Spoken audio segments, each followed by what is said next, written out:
हाँ मित्रों, आज एक नया टॉपिक लेकर मैं हाजिर हूँ और आज का टॉपिक है वर्ब्स के विषय में। वर्ब्स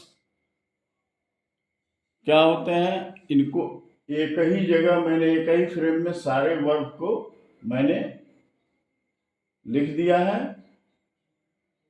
और उचित यह होगा कि आप लोग पहले इसका स्क्रीनशॉट ले लेते हैं ताकि ये एक ही जगह आपको उपलब्ध हो जाए पूरी सामग्री। अब देखिए, ये शुरू करते हैं। वर्ब्स वर्ब्स का जो क्लासिफिकेशन होता है, सबसे पहले वर्ब दो पार्ट्स में होते हैं। पहला होता है मेन वर्ब। मेन वर्ब आपको पता होगा, जो मुख्य वर्ब सेंटेंस में जो मुख्य वर्ब के रूप में प्रयोग होता है उसको मेन वर्ब कहते हैं। और दूसरा होता है ऑक्सिलरी वर्ब। ऑक्सिलरी का मतलब होता है हेल्पिंग वर्ब। ऑक्सिलरी वर्ब को हम हेल्पिंग वर्ब भी कहते हैं। अब ये मेन वर्ब, इसका नाम ओरिजिनल वर्ब भी कहलाता है या लेक्सिकल वर्ब भी कहते हैं इसको। ये अनलिमिटेड होते हैं या बहुत ज्यादा होते हैं, इनकी कोई गिनती नहीं हो पाएगी। और ये मेन वर्ब पुनः दो तरह के होते हैं। पहला होता है फाइनाइट वर्ब, दूसरा होता है नॉन फाइनाइट वर्ब। ये नॉन फाइनाइट और नॉन फाइनाइट क्या होते हैं, इसको समझिए। ये सब्जेक्ट के पर्सन, अगर कोई सेंटेंस है तो उसमें जो सब्जेक्ट होता है, सब्जेक्ट के पर्सन यानी फर्स्ट पर्सन है, सेकंड पर्सन है या थर्ड पर्सन है, नंबर एक वचन है बहुवचन है, तथा उस सेंटेंस के टेंस के अनुसार ये चेंज हो जाते हैं। ये तीन चीजों से चेंज होता है। सब्जेक्ट के पर्सन, एक ये हो गया पर्सन, दूसरा नंबर और तीसरा टेंस। तीन चीजें याद रखिए। वह वर्ब जो सब्जेक्ट के पर्सन, नंबर तथा टेंस के अनुसार बदल जाते हैं, उन्हें हम फाइनाइट वर्ब कहते हैं। जैसे एक सेंटेंस है, ही इज ए डॉक्टर। अगर सब्जेक्ट ही है तो इसके साथ वर्ब इज लिखा गया, तो ही के साथ इज है, लेकिन वहीं आई कर दिया गया। यहाँ पर सब्जेक्ट आई हो गया तो अब वर्ब लगेगा am. I am a student. अब तीसरा देखिए, यू आर ए टीचर। यहाँ पर देखिए सब्जेक्ट अगर एक वचन है तो इज लग गया, यहाँ पर पर्सन चेंज हो गया, आई है तो आई के साथ एम लग गया, यू के साथ आर लग गया। यहाँ देख रहे हैं कि सब्जेक्ट अगर बदल जाते हैं तो उसके साथ ही वर्ब भी बदल जा रहा है।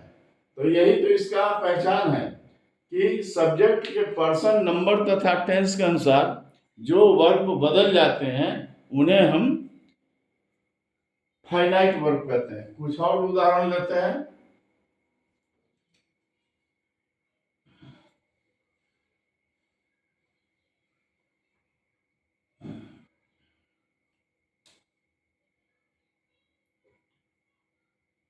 He plays football.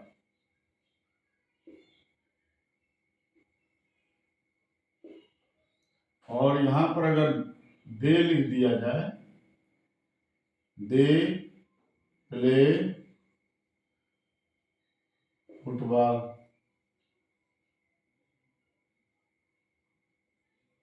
यहां भी देखिए, सब्जेक्ट अगर ही है तो ये वर्ब में यस लगा है, ही प्लेज है।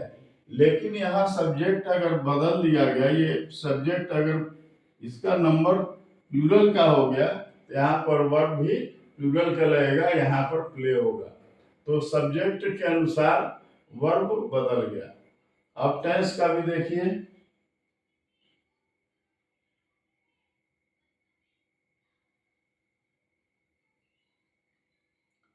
अगर ये प्रेजेंट टेंस में है, प्रेजेंट इंडेफिनिट है, तो ही प्लेज फुटबॉल। अब इसका टेंस चेंज कर रहे हैं, पास्ट में कर दे रहे हैं, तो इसका हो जाएगा he played, he played football. और ये पास्ट टेंस का हो गया, ही प्लेड फुटबॉल। टेंस बदला तो वर्ब भी बदल गया। अब फ्यूचर टेंस में अगर इसको चेंज करना है तो he will play, he will play football.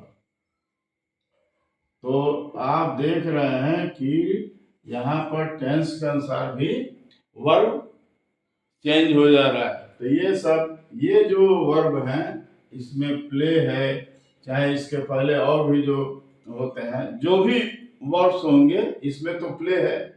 ये प्ले जो वर्ब है ये फाइनाइट वर्ब है, क्योंकि पर्सन और टेंस के अनुसार ये अपना फॉर्म, रूप चेंज हो जा रहा है। अब ये तो हो गया फाइनाइट वर्ब्स का। जो इसका डेफिनेशन है इसका ठीक उल्टा हो गया, क्योंकि नॉन फाइनाइट है, नॉन मैंने नहीं, मतलब ये हुआ, इनका पहचान ये है कि ये किसी भी स्थिति में अपरिवर्तित रहते हैं। चाहे कोई भी सब्जेक्ट हो, कोई भी सब्जेक्ट का नंबर हो, कोई भी पर्सन हो, या कोई भी टेंस हो, ये अप्रभावित रहते हैं, अपरिवर्तित रहते हैं, हमेशा एक ही फॉर्म में रहते हैं।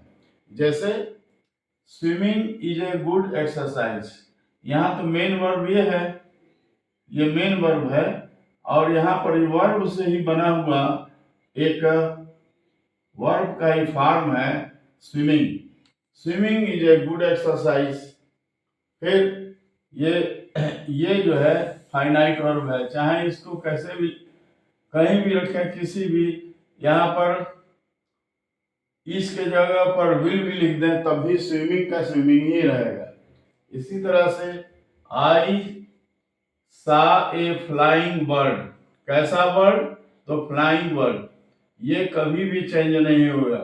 अगर इसके जगह पर आई सी लिख देते हैं, आई सी भी लिख देंगे तो भी इसके सेहत पर कोई असर नहीं पड़ेगा, फ्लाइंग का फ्लाइंग ही रहेगा।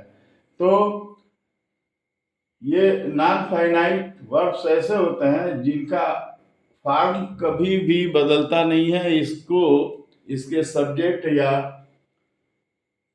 टेंस से कोई लेना देना नहीं होता है। तो दो चीजें हो गई, फाइनाइट वर्ब ये सब्जेक्ट या टेंस के अनुसार चेंज हो जाते हैं, और ये चेंज नहीं होता। इतना क्लियर हो गया। अब ये तो हो गया फाइनाइट नॉन फाइनाइट। इसके बाद से ये फाइनाइट वर्ब्स जो होते हैं, ये भी दो फाइनाइट वर्ब दो प्रकार के हो जाते हैं। पहला होता है ट्रांजिटिव वर्ब, दूसरा होता है इन ट्रांजिटिव वर्ब। ट्रांजिटिव वर्ब को कहते हैं हिंदी में सकर्मक, यानी जिसमें ऑब्जेक्ट होता है, जिस वर्ब के साथ उसका ऑब्जेक्ट लगता है वह ट्रांजिटिव वर्ब कहलाता है, और जिस वर्ब के साथ वर्ब नहीं आता, ऑब्जेक्ट नहीं आता है, वह इंट्रांजिटिव वर्ब होता है। जैसे, और इसमें जब ऑब्जेक्ट होगा तभी ट्रांजिटिव होगा। क्लियर, ध्यान दीजिएगा। ट्रांजिटिव वर्ब के लिए हमें क्या, किसकी पहचान करनी होगी? ऑब्जेक्ट की। ऑब्जेक्ट यदि है तभी वो ट्रांजिटिव वर्ब होगा। और ऑब्जेक्ट का पहचान क्या है कि यह वर्ब में क्या या किसको या किसी का उत्तर देता है। अगर उत्तर में कुछ मिल जाए तो वो ऑब्जेक्ट है, और यदि ऑब्जेक्ट है तो वह वर्ब ट्रांजिटिव हुआ। जैसे ही ईट्स ए मैंगो,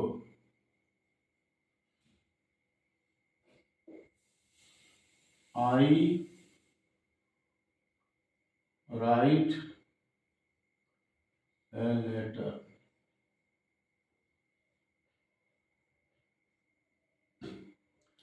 इन दो वाक्यों का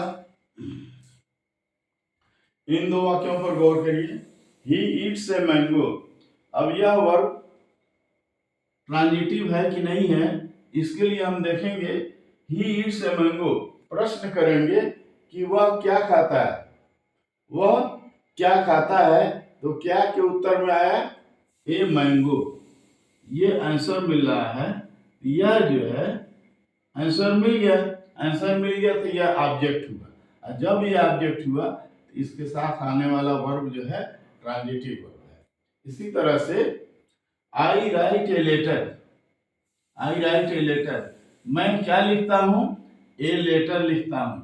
ए लेटर जवाब में आया तो जो जवाब है वही ऑब्जेक्ट है। अगर ये ऑब्जेक्ट है तो ये ट्रांजिटिव वर्ब हुआ। ऑब्जेक्ट की पहचान सबसे पहले करेंगे, और ऑब्जेक्ट यदि सेंटेंस में पाया जाता है तो उसमें आने वाला जो वर्ब है वह ट्रांजिटिव वर्ब होगा। अगर ऑब्जेक्ट नहीं पाया जाता है तो वो वर्ब इंट्रांजिटिव वर्ब होगा। एक और उदाहरण देते हैं। ही फ्लाइज ए काइट। यहां देखिए इस सेंटेंस में ही फ्लाइज ए काइट, वह क्या उड़ाता है या किसको उड़ाता है, तो पतंग को। उत्तर आ गया ए काइट, या ए काइट इसमें ऑब्जेक्ट है। और जब ये ऑब्जेक्ट है तो उसके पहले वाला जो वर्ब है ये ट्रांजिटिव वर्ब हुआ। अब इंट्रांजिटिव वर्ब कैसे, तो जब ट्रांजिटिव वर्ब समझ गए कि ऑब्जेक्ट होना चाहिए तब तो ट्रांजिटिव वर्ब है। ऑब्जेक्ट नहीं होता है इसमें, वर्ब का ऑब्जेक्ट नहीं होता है, तो इसमें भी ऐसा ही प्रश्न करेंगे। अगर उत्तर नहीं मिलेगा तो समझ लीजिए कि वो वर्ब इंट्रांजिटिव है। जैसे द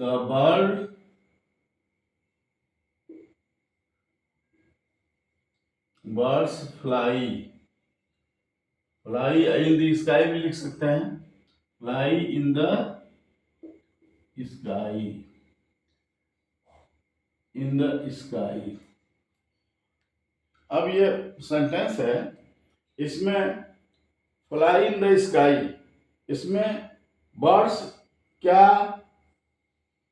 उड़ती हैं, किसको उड़ती हैं, इसका उत्तर मिल रहा है कहीं नहीं मिल रहा है। लेकिन बच्चे यहाँ कंफ्यूज करते हैं, ये इन द स्काई को ऑब्जेक्ट समझते हैं। इन द स्काई ये क्या बताता है, ये जगह बताता है, प्लेस बताता है। Where does the bird, where do the bird fly.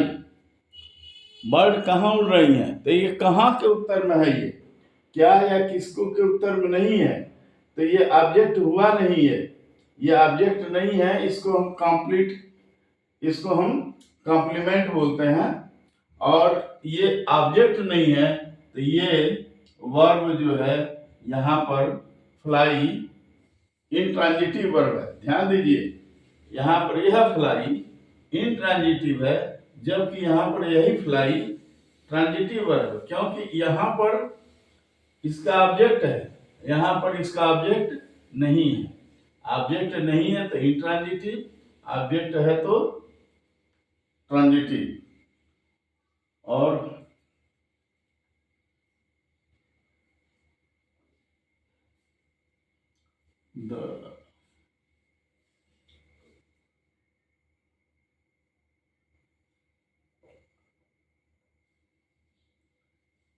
she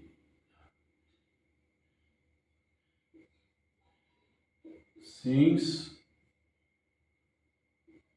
sweetly।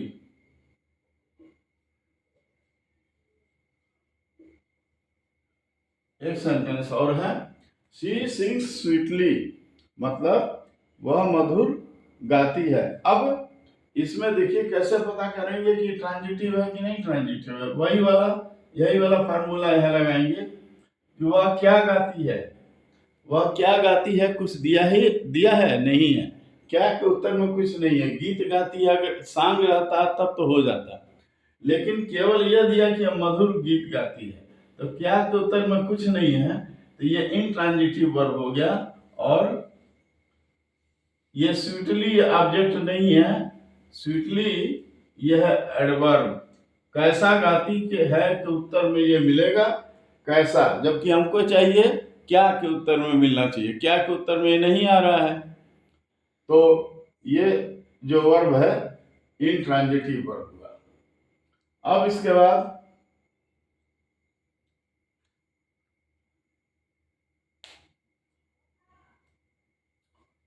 ये मेन वर्ब में यह है नॉन फाइनाइट वर्ब। मैंने इतना बता दिया ये क्या होते हैं। फिर नॉन फाइनाइट के फिर 3 टाइप होते हैं, इन्फिनेटिव और जीरंड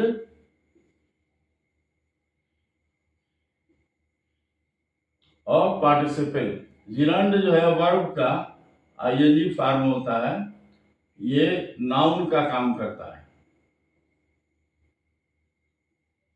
इन्फिनेटिव ये मेनली नाउन का काम करता है, और कभी कभी एडजेक्टिव भी हो जाता है और एडवर्ब का भी काम करता है। इसको ध्यान में रखिएगा। और सबका फंक्शन अलग अलग है। ये मेनली तो ये नाउन का काम करता है, ये भी नाउन का काम करता है, ये तो सिर्फ नाउन ही काम करता है। लेकिन ये नाउन के साथ साथ कहीं कहीं एडजेक्टिव और एडवर्ब का भी काम करता है। और पार्टिसिपल ये एडजेक्टिव का काम करता है, एडजेक्टिव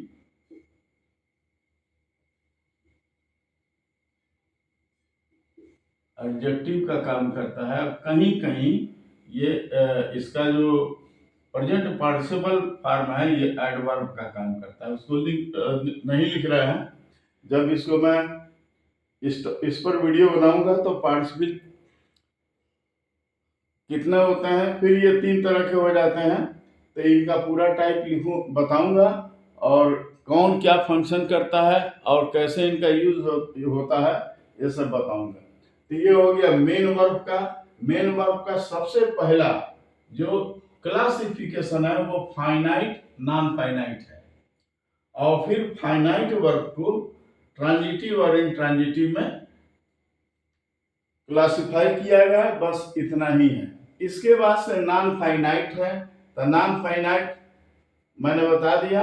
और ये नॉन फाइनाइट फिर 3 तरह के होते हैं, और ये पार्टिसिपल भी 3 तरह के हो जाते हैं। ये तो हो गया मेन वर्ब का। दूसरा जो इसका पार्ट है ये ऑक्सिलरी वर्ब कहलाता है। एक मेन वर्ब, दूसरा ऑक्सिलरी वर्ब। ऑक्सिलरी वर्ब इसको हेल्पिंग वर्ब भी कहते हैं। ऑक्सिलरी वर्ब फिर 2 तरह के हो जाते हैं, एक प्राइमरी और दूसरा मॉडल ऑक्सिलरी।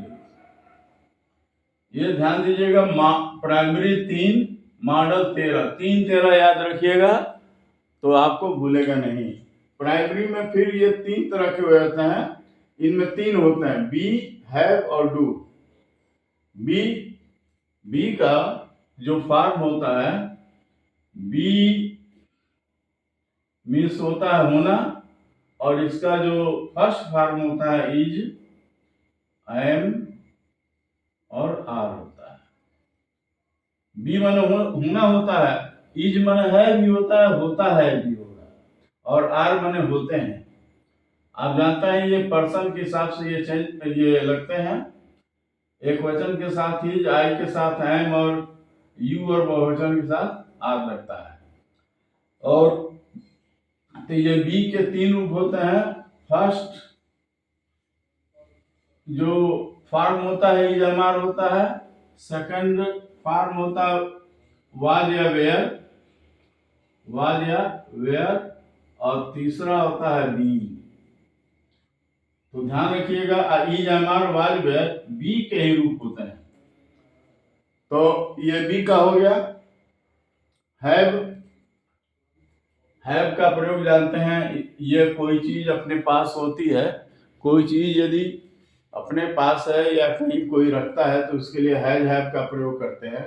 है बेस फॉर्म है और एक वचन के साथ एज लगाते हैं। और इसका सेकंड फॉर्म, ये तो फर्स्ट फॉर्म का हो गया, सेकंड फॉर्म में हैड लगता है। जानते हैं पास्ट टेंस में हैड। और इसी तरह से तीसरा है डू। डू आप जानते हैं, डू हेल्पिंग वर्ब के भी तरह से प्रयोग किया जाता है। हेल्पिंग वर्ब के तरह से ही प्रयोग किया जाता है। जब मेन वर्ब के साथ आता है तो हेल्पिंग वर्ब होता है, नहीं तो अगर मेन वर्ब के रूप में इसका प्रयोग होगा तो डू का मीन्स होता है करना। डू मेन वर्ब होगा तो डू मीन्स करना होता है। और अगर मेन वर्ब के पहले आएगा तो डू हेल्पिंग वर्ब हो जाएगा। तो डू बेस फॉर्म है, इसका सेकंड फॉर्म होता है डिड और थर्ड फॉर्म होता है डन। Do did done.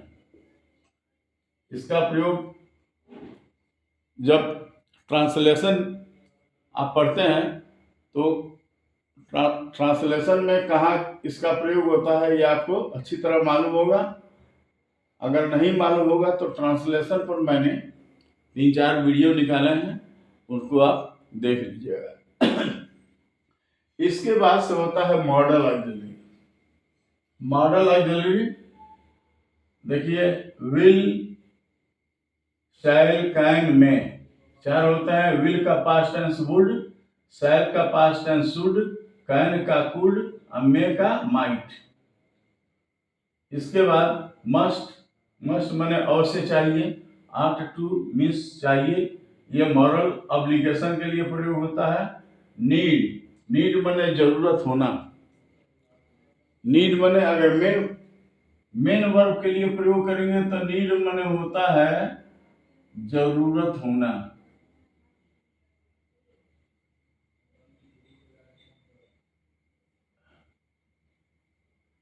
और ऐसे डीड का प्रयोग अगर मेन वर्ब के पहले होता है तो वो हेल्पिंग वर्ब हो जाता है और इसको ऑक्सिलरी का मॉडल वर्ब कहलाता है। नीड हो गया। इसी तरह डेयर, डेयर भी, डेयर मीन्स माने होता है साहस करना। अगर मेन वर्ब है तो इसका अर्थ होता है साहस करना। और अगर मेन वर्ब के पहले आएगा तो हेल्पिंग वर्ब हो जाएगा, इसका भी अर्थ वही साहसी होता है। डेयर, नीड डेयर होगा। इसके बाद यूज्ड टू, माने कभी पास्ट टेंस की बातें होती हैं और जब कोई काम आप पहले प्राचीन समय में कर रहे होते हैं और अब बंद कर दिए हैं तो कहा जाता है कि वहाँ पर यूज टू का प्रयोग करते हैं। इसका अर्थ होता है किया करते थे। जैसे I used to walk every morning, मैं रोज सुबह टहला करता था। तो इस तरह से ये होता है। अभी इस पर मैं ये मॉडल ऑक्सिलरी पर अलग से वीडियो बनाऊंगा और फिर इन पर भी। मेरा आशय ये था आज का कि वर्ब का पूरा फुल एंड फाइनल हर चीज एक ही बोर्ड पर मैं ला दूं और आप लोगों को इसका जानकारी हो जाए। अब इसको आप चाहे तो इसका आप स्क्रीनशॉट ले लें